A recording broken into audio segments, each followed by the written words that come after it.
আসসালামু আলাইকুম ৰহমতুল্লাহি বাৰাকাতু বন্ধুসকল একেবাৰে সম্পূৰ্ণভাৱে জীৱনৰ যুঁজত জুই লগোৱাৰ নিচিনা জ্বলি থকা এটা জীৱন যেতিয়া সুস্থিৰ হৈছিল স্থিৰ হৈছিল সেই জীৱনত আজি আকৌ জুয়ে আহি আগৰি সম্পূৰ্ণখিনি জ্বলাই পেলাইছে।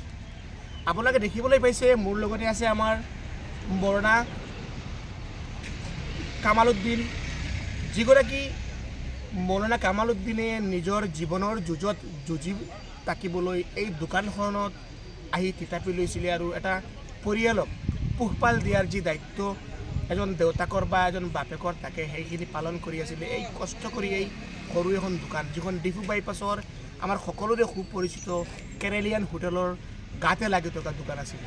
সেই দোকানখন সম্পূৰ্ণ ভূমিস্ফুট হৈ গ'ল।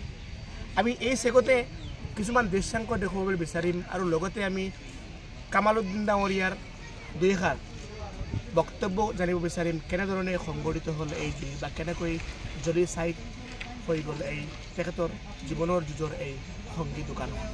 চাওক আমাৰ এই প্ৰতিবেদন।